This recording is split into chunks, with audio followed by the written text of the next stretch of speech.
What's going on, you guys? It's your boy Devvon, the living weirdo. And in this next video, I am going to show you how I blend my drums together and bring them into the mix with the vocals that we've already mixed. Okay, let's get right to it.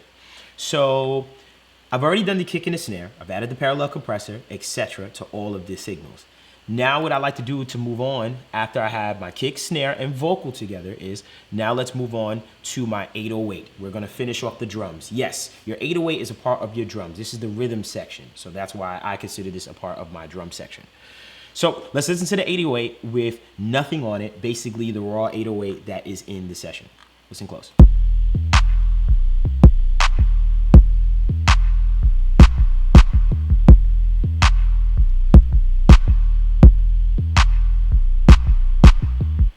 Make sure you're using headphones for this because this is a low-end sound. If you're listening to this on your phone, you're probably not going to hear much, but you'll hear a huge difference if you use the headphones or speakers. Okay, cool. So the 808 sounds cool. It's warm. I like the tone of the 808, but it can be better in my opinion. So I'm going to show you how I do that. I'm also going to teach you how to make that 808 sound wide and huge at the same time. Okay, cool. So let's mute our kick and snare. Let's listen to our 808 by itself for 2 seconds. Listen to it.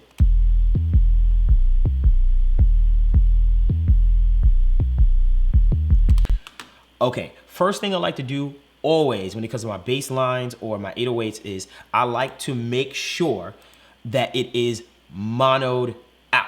And when I say monoed out is your bass instruments or your 808s, you want them to sit in the dead middle. You don't really want those to be on the sides or anything like that because you want other things to live there. Really in that middle, that's my vocal, that's my kick, that's my snare. So I don't really want my 808 to be out here because it'll just sound like complete mud. So I like to make sure in the stereo field that I mono out, make sure that my kick is in mono as much as possible. And this is how I achieve it. For this particular one, you can use any stereo widening plugin, but I happen to use this isotope plugin, the Imager. And what I did was I just took this right here and I brought it way down. And that's basically giving me the mono signal. So before and after, I'll pop it back and forth. Without.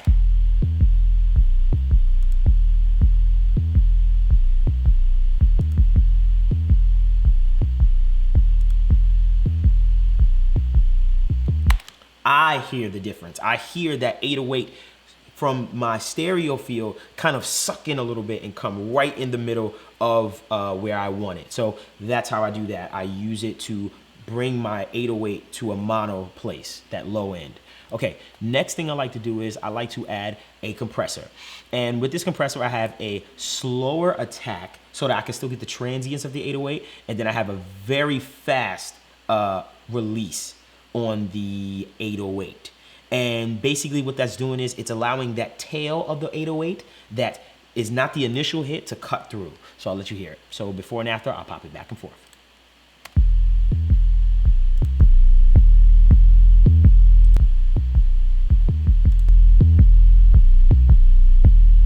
So you can hear that tail rumbling because now it has more volume. When it's compressing the louder parts, the quieter parts are now coming up. And you'll see that as the meter is moving. So look closely at this meter before and after, and you'll see when it gets the tail, when that tail is coming in, basically the compressor is letting off. And that's what's allowing that volume to pop up. So it kind of matches the high part. So listen.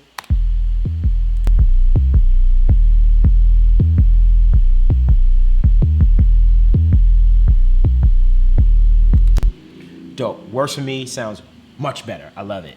Okay, next thing I do is unorthodox realm. I add another compressor. For this particular song, I just like the sound of it. And that's what this is all about. It's about trying things and figuring out what works for you. For this particular song, I have 2 compressors on my 808. Sue me. Okay, so pretty much it's the same type of setting. I just added another compressor. I wanted to bring more of that tail and that rumble out. Who doesn't want a bigger 808? Straight up, just like that. I have a slow attack, and then I have a fast release, same exact thing. I'm not compressing as much, but nonetheless, it just adds, it's just another step of compression to bring it out even more. So before and after, I'll pop it back and forth.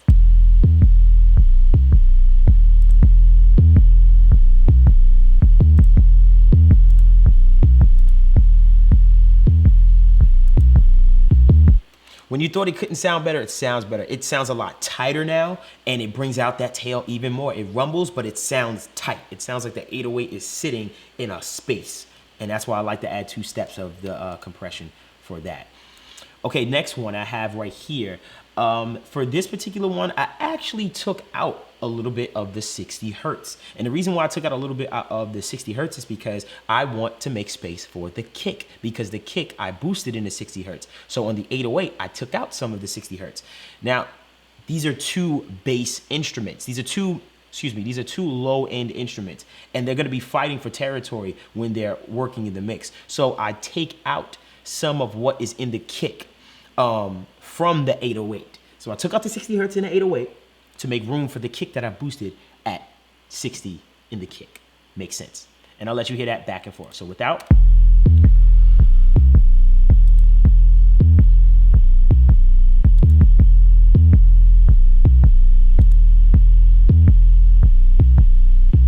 So you can hear that a little bit of the thump of the 808 has gone away. And thump, I mean the initial transient, and that's fine, because guess what? That's where the kick is supposed to be. That's how mixing should be. That's just how you should wrap your head around it, is making room for other instruments. Where other instruments fail, you have another instrument succeed, or that one is gonna make up or compensate for what you have taken away from it for the other one. So sounds great like that. I like it a lot.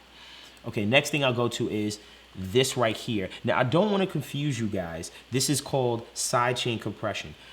I've explained this in other tutorials. You can check out my tutorials on that, on sidechain compression, when you get a chance.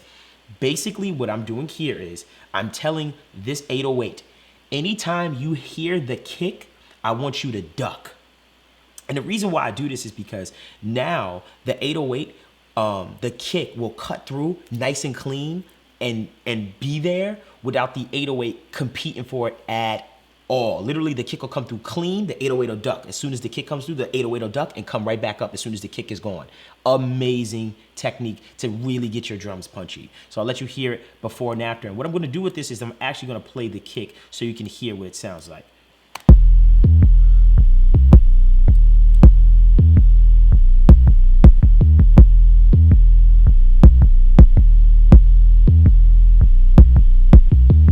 And you can hear it. The kick comes in clean and the 808 lives. And that's what sidechain compression, that's why it's so important to use with your kick and your bass. Love sidechain compression. You can hear that kick go boom, boom, boom. And the 808 still sounds loud and proud because it's not competing with it at all, because it's ducking every time the kick comes.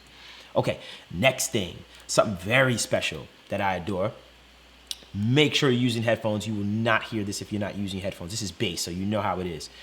Okay, right here, what I want to do is I'm going to use a plugin called RBass. And if you don't have this, I highly recommend you get this plugin. I'm going to bring out the sonics of this bass. What I'm going to do with this first RBass is I am going to bring out the 120 hertz of this particular bass. It's going to add harmonics to this bass at the 120 hertz range. It's going to bring out that frequency.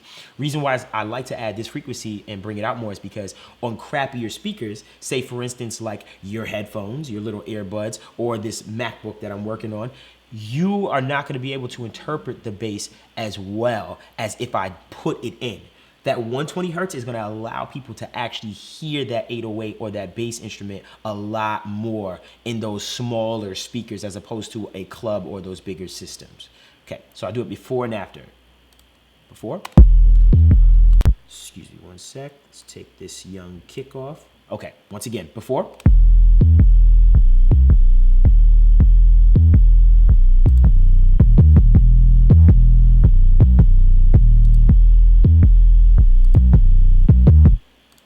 Right, so you hear that, and you can literally hear it actually feel like it got somewhat of a sound of brighter in a sense, but it actually gets a little bit more gritty, and it's more of a crack to it, and that's what's gonna allow you to hear it on those smaller speakers. Okay, next thing I'm gonna do is I'm gonna add another RBass. What? And the reason why I'm gonna bring out another RBass is because I'm literally going down in increments. I did 120, now I'm gonna do 90, and probably the next one, I'll probably do 30 to attack the sub. So 90 is another frequency range I like in my bass to bring out once again, to make it, so you can actually hear it on quieter speakers. So I'm gonna do it before and after, just like always. Before.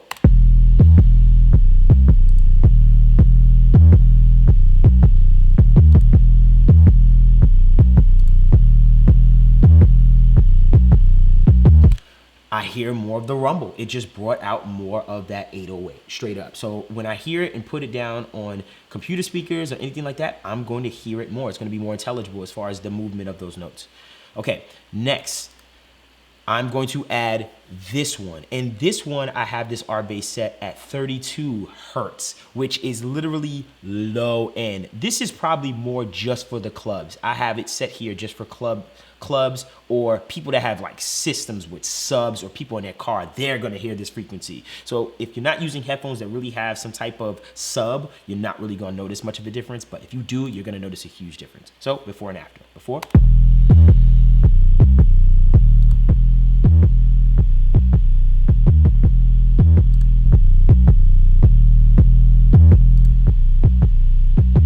So it got quieter because I had to bring some of it down because obviously this is a lot of low end that we're adding. So I brought it down to a level where I was comfortable and where it's set, but you did feel the bass get warmer. And the reason why I felt warmer is because I got into that low frequency range of 32 Hertz, which is basically sub. So now I have it where a place where I like. Okay. Now, last but not least, on this chain, what I like to do is I like to add this thing called a bass rider. Now, you don't need this plugin in particular. You could do this with automation, with volume control, but that would take a lot of time. So what this plugin does is it says, or basically I can put in settings where it's like, hey, whenever this bass or 808 drops below this dB or volume, I want you to crank it. But when it goes to this high sounding or this much volume, I want you to bring it back down to the level that I had it. So what this is gonna allow me to do, and this is such a secret for me, is it's gonna allow me to take that tail of the 808 and make it just as loud as the initial hit of the 808. And I'll just play it back and forth and let you just get the idea. You'll really understand it. Before.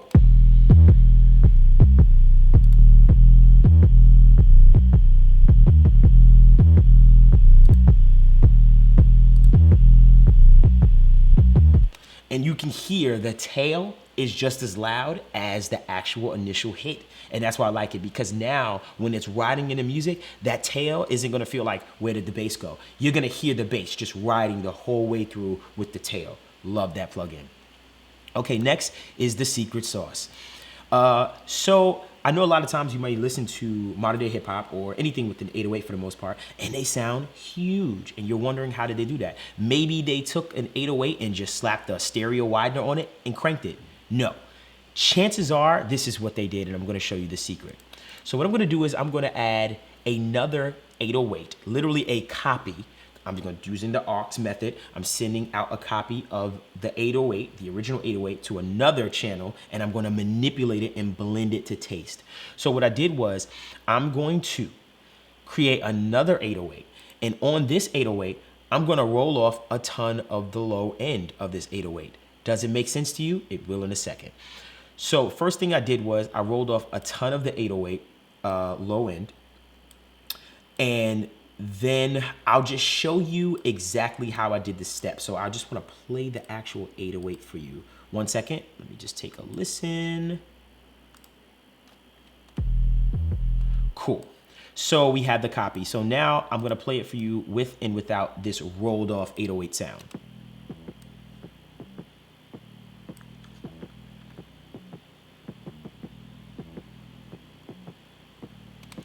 So you hear it with that sound. It's literally rolled off. All you hear is the upper sound of about a 200 Hertz I rolled off of that 808, which is basically all the sub. And basically all you're hearing is the frequency above.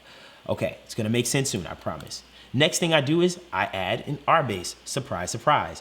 I'm using the R bass to bring out those upper harmonics, or those upper, the grittier, bitier sound of the bass, so I can hear it on speakers. I'm using this techniques to widen the 808. I'm gonna show you, but I have to treat it first. So, same exact concept, I'll do it before and after.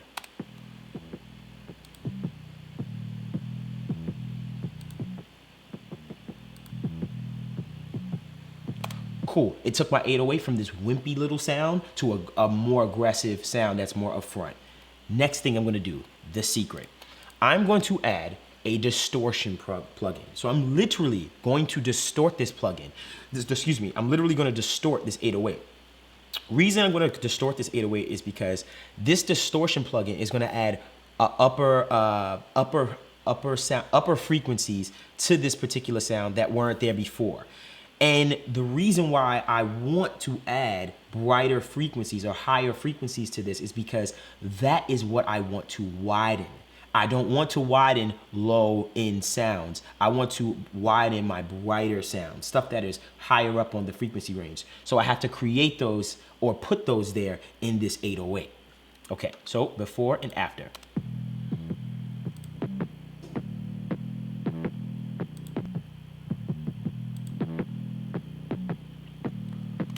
Okay, our 808 is now extremely mean. Remember, this is the copy that I'm working with. So now this 808 is mean. It is bright and it's gritty and distorting. Cool.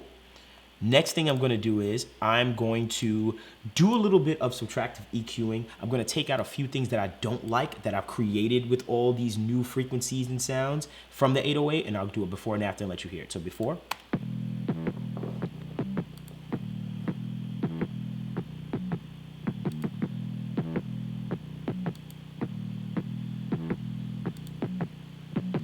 Cool. So a few of those frequencies were bothering me, so I had to pull them down, and basically I got it to taste where it still felt like the 808 was still kind of warm, but nonetheless, it is definitely much brighter than the original 808, which I'll put back in and you'll see. So I took out some of that at the 500 hertz range, and then I took out some at the 3000 hertz range that I did not like. Okay, next thing I'm gonna do is I added this C4, which is the multi-band compressor, but honestly, all this C4 is doing is I took out some more of the low end that I didn't like, and I'll just play that for you back and forth. That's all I did. I could have used an EQ, but maybe I was just going and just mixing, so I just used a C4, but literally all I did was EQ some of the low end off at about 133 just for taste, so before and after.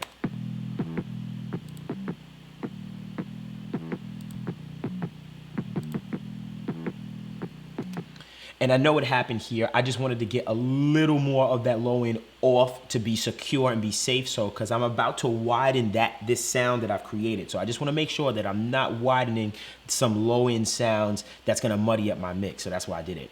Okay. This C1 is literally the same thing. This comp compressor, this is a sidechain compressor. It's basically the same thing as the other one. Anytime you hear that kick, I want you to duck. That's basically what I'm telling this one right here. So same exact concept. Here is the big trick. Pay very close attention. What you're gonna need to do is you're gonna need to have some type of plugin like a trim plugin or a gain plugin, because gain plugins and trim plugins allow you to invert your channels, basically flipping a channel. So say for instance, I have my left and I have my right, and they're just moving. That's the sound of my 808. This is my left and my right channel. Now when I invert the channel, I'm going to flip one like this. And when I flip one of the channels to flip the waveform, it's basically going to create this mid-side stereo sound. It's going to create a stereo sound because one channel on the left is different from one channel on the right. And when they combine, it creates this stereo sound. It's going to sound so strange to you, I promise, and I'll show you it. So I'll do it before and after. This is the money. Before.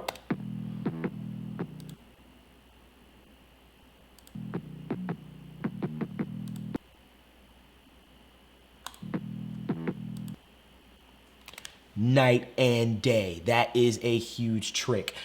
Basically what I did was I have the left signal, what you see right here on this trim plugin. I'm not using it for the gain. I'm using it to invert the signal, which is this little button right here. That button right there, anytime you see that, that's an invert button that switches the polarity of the signal. Very deep topic, but just know that is what you need to do. So basically I click the left signal. I say, I want you to invert that one.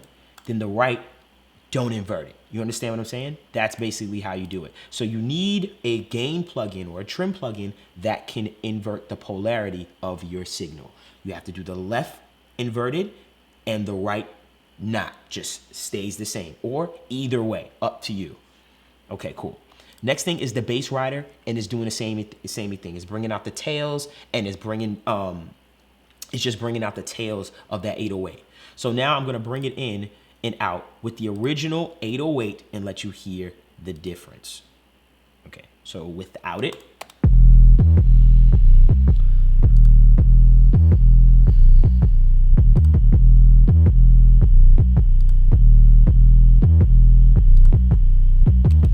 huge difference. I literally can hear the stereo field of the 808 go like this. The 808 is sitting in the middle, and the bright one that I've created with the distortion is sitting side to side. Amazing trick. Best trick to use for your 808s to really get them fat and wide. Okay, cool. So last thing I'm gonna do is, well, basically I'm just gonna show you my hi-hat. And this is my hi-hat. I'll take all this off. This is my hi-hat. Typical, nothing special. Now, what I don't like about a lot of hi-hats is sometimes they're too bright, and I don't want those in my mix because sometimes I want to add a little bit of sheen on the final mix, but I can't because the hi-hat is so bright. So I'm gonna roll off a little bit of the high end on this hi-hat before and after.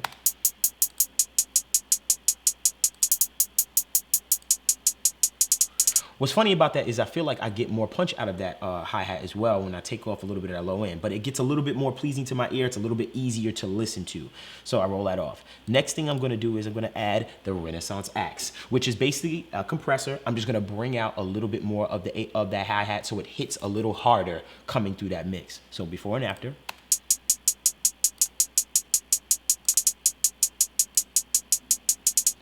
And you can hear the difference. It feels like that hi-hat is just hitting now. It's a lot harder. And that's what I wanted from that whole hi-hat. Next thing I'm gonna add is I have a slight multi-band compressor just on the top end of that hi-hat at about 4,000 kilohertz. Here it goes, before.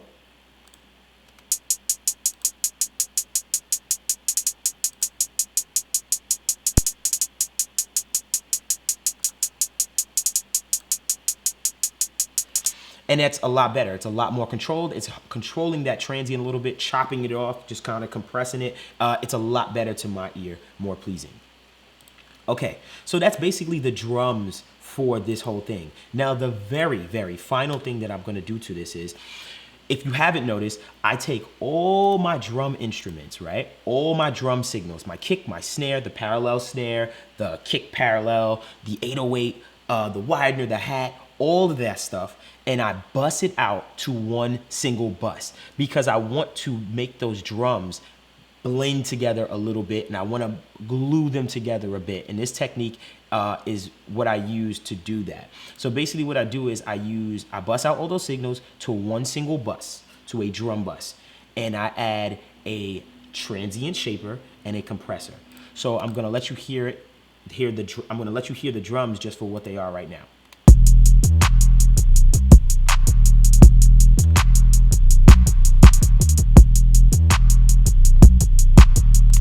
Cool, those are the drums for what they are. Now let's add the smack attack. And basically on the smack attack, I did kind of the same thing I did on the kick, but I do it to the entire, I did it to the entire drum bus as a whole. And I'm gonna show you this right now. So let's take this off and before and after.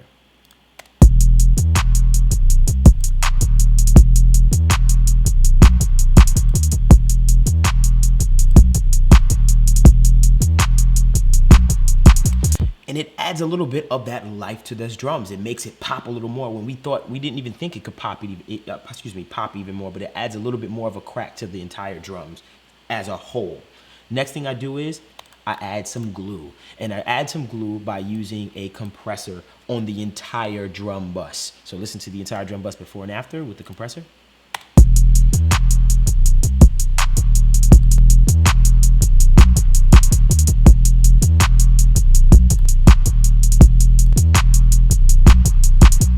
And to me, I hear the 808 get louder. I hear the kick blend in better with the snare. I hear everything sit in a better place with this compressor. And I basically use that to glue those drums together. So now I'll let you hear it with the vocal so you can see where we're at so far in our mix. So listen closely. She a friend, not a hope. Why you going through my phone? Baby, she already know that I'm all you. Why we gotta argue like Katie and LeBron do? I want to ignore you, but I don't want this on your conscience. Cause blending well together so far. And remember, that's me referencing with the Drake record to get that to sound as close as I can as possible. So I'm gonna play my record one more time so far. This is no instruments yet, and then I'll play the Drake record. So here's mine. She a friend, not a hope. Why you going through my phone? Baby, she already know that I'm all all you. Why we gotta argue like Katie and LeBron do? I want to ignore you, but I don't. Cool. And now let's hear Drake. Again, top of the charts, back in their hearts, nigga, he strikes again. Whoa, some niggas bitter with life and they hate me, they wanna put a knife in my ribs. Whoa.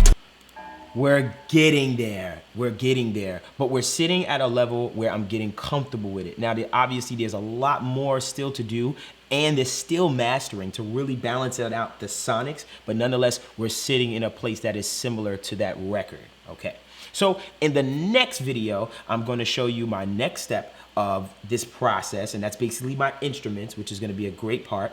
Make sure you like, comment, subscribe, follow us at Help Me Devvon, and let us know what you think. And basically, head on over to the next video of this mix and master series, and let me know what you think. Head on over to the next video now.